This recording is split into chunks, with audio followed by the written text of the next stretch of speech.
इनको असदुद्दीन ओवैसी जैसा कोई पसंद नहीं आता जो इनकी आंख में आंख डालकर लड़ता है। ये हमें पसंद नहीं करते, नहीं चाहते मुस्लिम नेता बने। कांग्रेस बीजेपी पर खूब बरसे ओवैसी। तेलंगाना विधानसभा चुनाव के प्रचार के दौरान एआईएमआईएम प्रमुख असदुद्दीन ओवैसी बीजेपी और कांग्रेस पर फायर हैं। वो दोनों पार्टियों का घेराव करने का कोई भी मौका नहीं छोड़ रहे।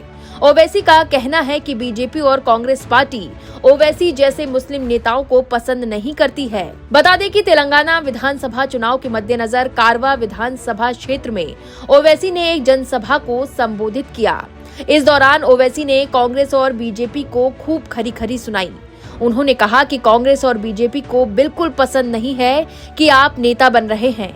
ये सिर्फ उन लोगों को पसंद करते हैं जो इनकी चापलूसी करते हैं। दूसरा, इनको हरगिज पसंद नहीं है कि आप एक सियासी क़यादत आपकी बन रही है, सियासी लीडर बन रहे हैं। जहां कहीं भी मजलिस जाती है वहां पर एक लीडरशिप उभरती है और वो लीडरशिप को इनको बर्दाश्त नहीं होता, क्योंकि दोनों का एक ही मामला है। पूरे मुल्क में बीजेपी मुस्लिम अक़लियत को गायब करके रख दी सियासी मैदान से। ना किसी को टिकट देते, ना इनके 300 एमपी में कोई मुस्लिम अक़लियत का एक एमपी है, ना कोई मुस्लिम वजीर है। और यही हाल कांग्रेस का। ये सिर्फ उन लोगों को पसंद करते जो इनकी चापलूसी करते और इनके सामने आंखें और गर्दन झुकाकर खड़े होते।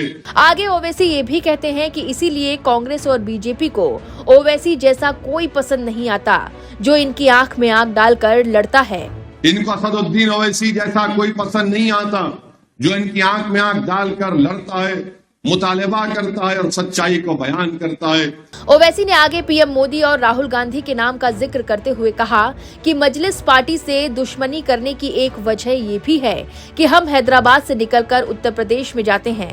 प्रधानमंत्री मोदी गुजरात से निकलकर उत्तर प्रदेश में जाकर 2 बार सांसद बन सकते हैं। राहुल गांधी अमेठी की सीट हारकर केरल में जाकर चुनाव जीत सकते हैं और मैं ऐसा नहीं कर सकता हूं। इसीलिए मजलिस से मुखालिफत की ये भी वजह है कि ये हैदराबाद से निकलकर ये क्यों जाते उत्तर प्रदेश में। आप सुनते होंगे कांग्रेस वालों से, ये क्यों जाते उत्तर प्रदेश को। अरे भाई, उत्तर प्रदेश किसी की बाप की जागीर नहीं है, ये भारत का हिस्सा है। मुझे आईन इस बात की इजाजत देता कि मैं कहीं भी जाऊं। मोदी गुजरात से निकलकर उत्तर प्रदेश में जाकर 2 बार एमपी बन सकते। ये राहुल गांधी अमेठी की सीट हारकर केरल को जाकर इलेक्शन लड़के जीत सकते।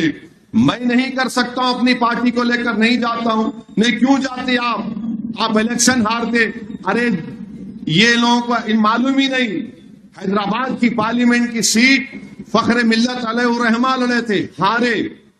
1 नहीं 2 या 3 मरतबा लड़े, कई मजलिस के कायदीन लड़े, मगर जब जीते तो अब तक कोई माइका लाल अल्लाह के फजलो करम से मजलिस को हरा नहीं सका। बता दें कि इससे पहले 14 नवंबर को हैदराबाद में एक चुनावी रैली को संबोधित करते हुए ओवैसी ने राहुल गांधी पर पर्सनल अटैक भी किया था।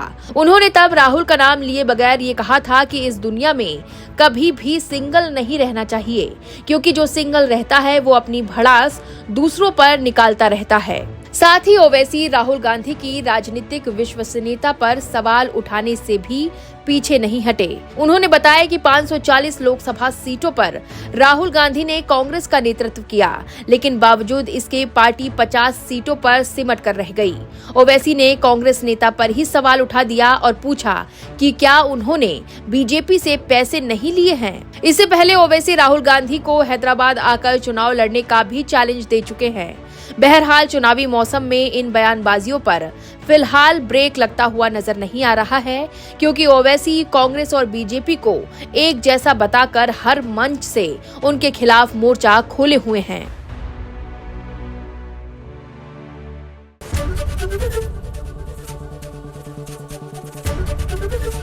एबीपी गंगा, खबर आपकी, जुबान आपकी।